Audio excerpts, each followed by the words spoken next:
susunan niniak je mama artinya seluruh kaum nan ada di dalam kaum itu sebelum lapeh kanagari, apapun perilakunya di dalam kaum itu di bawah lindungan niniak mama, di bawah payungan niniak mama. Makanya apapun nantakana ada anak kemanakannya harus berpikir mengkau mengecek, tapi ini tidak akan indak kanyo katon segala nanta pikir. Sudah tu janjang babelok di halaman. Iko agak panjang ceritanya kenapa janjang babelok di halaman atau janjangnya tu pintu naik suuk kida. Kalau awak pandang dari sudut dunia kini, sebahagian rumah gadang di luar nanti iko kan ada pintu nan di belakang, ada pintu nan di samping. Itu artinya kalau awak baca situasi kini iko kan antisipasi porno aksi dan pornografi kalau boleh awak membaca nan agak lebih modern. Kenapa begitu? Di dalam rumah pintu tidak ada, lampu tidak ada, penerangan lalu ada listrik bantu kini. Anak gadis sebelumnya kawin di Minangkabau itu selalu membuat pakaiannya. Alih sampai tidurnya, saruang bantanya, mukenahnya, segala macamnya itu selalu dibuat. Setelah salat asar, gadis-gadis itu biasanya sebelum ke surau itu mulai merendo, mulai membuat jahit sangkut, jahit segala macam. Kalau janjangnya mahadok ke halaman, otomatis mahadok ke jalan, otomatis anak gadis itu kalau duduk sesamuinya, tidak ada orang laki-laki, kadang-kadang duduknya tidak karuan-karuan gitu. Supaya jangan nampak aurat kemanakan, dek orang lalu lintas di jalan, makanya dek niniak mamak dulu, nyobalakangan lah rumah kau ke jalan, seruponan ada di Kubur Rajo kini, banyak rumah kadang nan memelakang jalan atau nan marusuk jalan.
Istana Raja Balun ini boleh juga disebut Istana Bunda Kanduang Alam Surambi Sungai Pagu.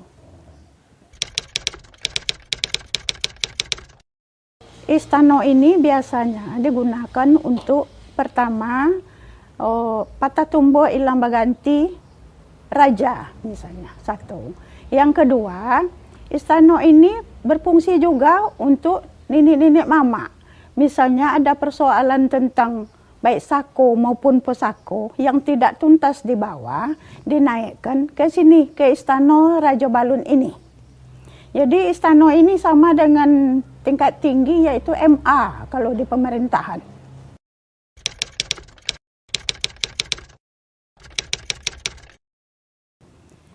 Rumah gadang ini berbentuk seperti kapal, landai seperti kapal, tinggi ke ujung dan tinggi ke kanan. Tangganya yaitu berat ke sebelah kiri. Istana ini mempunyai di depan yaitu berando atau fungsinya yaitu tempat duduk tamu. Setelah masuk ke dalam, terlihatlah di sini yaitu di dalamnya mempunyai anjungan tiga di kiri dan 3 di kanan. Apa sebabnya dibungkus tonggak ini dibungkus dengan kain kuning yaitu menandakan mana yang tonggak tua yang mula-mula dibangun, yaitu terletak di sebelah kanan pintu masuk. Itu menandakan itu yang pangkal dan ini yang ujung. Makanya dua dibungkus dengan kain. Itu menandakan itu yang pangkal dan ini yang ujung. Kiri kanan rumah ini mempunyai anjung, 3 di kiri dan 3 di kanan. Fungsinya yaitu sama. Raja di sini ada 4. 2 duduk di sebelah sini dan 2 duduk di sebelah sana.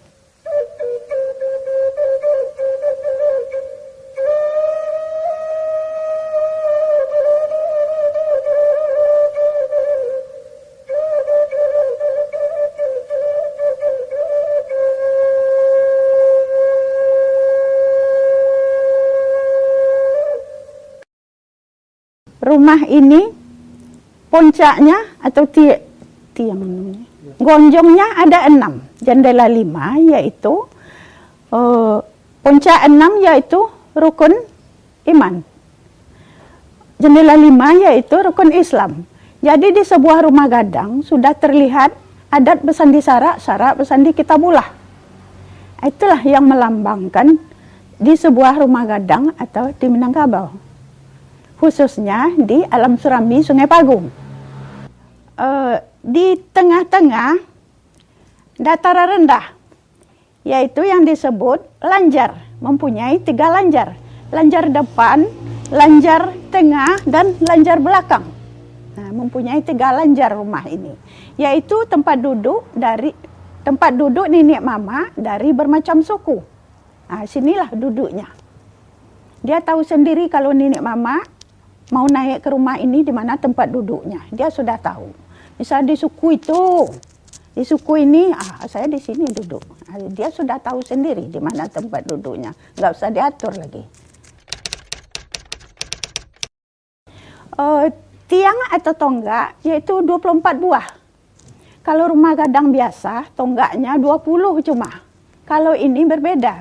Karena terdiri dari persukuan Kampai dan 20 Ampek. Makanya tiang atau tonggaknya 24 buah. Kamar hanya 2. Istimewanya khususnya ada 2 kamarnya. Kalau rumah gadang biasa kamarnya tiap ruang ini mempunyai kamar. Tapi kalau Istana Rajo cuma 2. Kamar penghuni 1 dan kamar pecontohan yaitu kamar pengantin 1. Di sini banyak terdapat yaitu benda-benda BCB seperti naskah dari Pagaruyung kepada raja, yang kemudian foto-foto raja-raja. Rumah gadang ini kenapa tidak mempunyai rengkiang? Waktu Jepang masuk, saya nggak ingat lagi Pak, tahun berapa Jepang masuk, orang Indonesia tidak boleh makan nasi, hanya boleh makan umbi-umbian, seperti ubi, talas, ubi jalar, hanya itu. Pepaya muda direbus, hanya itu yang boleh dimakan. Padi-padi di dalam rengkiang diambil oleh Jepang, kemudian truk sudah disediakan untuk menaruh padi, kemudian dibawa ke Telur Bayur, dibuang padi-padi itu. Orang Indonesia tidak boleh makan padi, makan nasi. Rengkiang itu ada 4. Ada khusus untuk nenek mama, itu khusus apa misalnya mau keluar, di sana diambilkan dananya. Nah, gitu.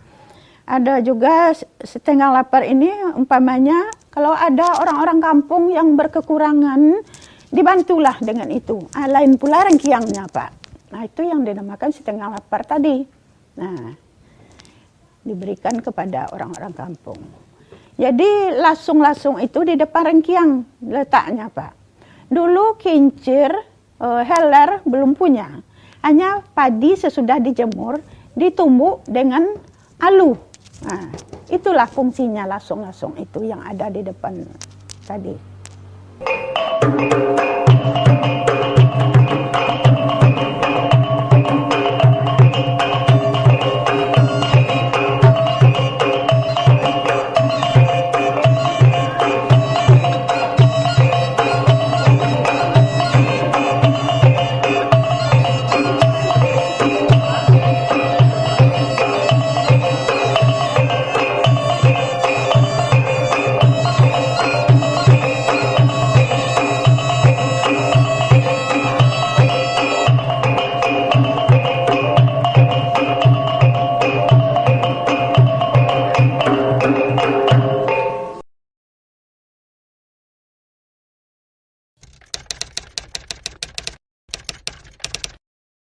Kalau rumah gadang terpenting di Minangkabau itu sebenarnya salah satu saya ambil banyak baju saja, banyak Sarawak saja, banyak rumah gadang tu saja.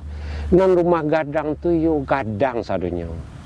Ba alam lawe, ba padang lapang, tingkat kesabarannya tinggi, mangko orang sesuatu tu ndak ada stroke. Nyo pikirannya seimbang. Jo perbuatannya kalau ndak mampunya berpikir dah. Bau sawo do ndak mampunya mengarajuan do, walaupun pernah nyo pikirkan nyo ndak akan bau sawo untuk itu. Makanya ketika mak bercerita-cerita je kawan-kawan sebahagian kedokteran, kalau orang ndak seimbang pikirannya, jo usaha, jo upaya badannya apa yang terjadi? Itu serok kanan rupanya. Jadi itu di Minangkabau itu diatur tuh. Kalau ndak mungkin lewat kerajaan ndak pikir dah. Makanya dikiaskanlah rumah gadang. Gadang tu dalam tanda petik kini ko, sakalo-kalonya tu laweh, sakalo-kalonya tu lapang. Bakeh babega pemikiran, bakeh babega intelijensi, bakeh babega paham dari anak kemanakan, malah nenek mamak tu harus bantu rumah gadang. Saja nak ditanya dek kemanakan ke mamaknya pasti tahu andaknya. Itu ni rumah gadang. Sebab rumah gadang tu di samping di dalam bilik ada balamari, di dalam lemari ada balaci, ada bilik-bilik ketek, je bilik gadang namanya tu. Tapi seluruh sudut di rumah gadang tu nenek mamak harus tahu dan bisa menyelesaikan itu. Jangan lari dari masalah, hadapi masalah. Baru taswo kato pangulu menyalasai, kato alim, kato hakikat.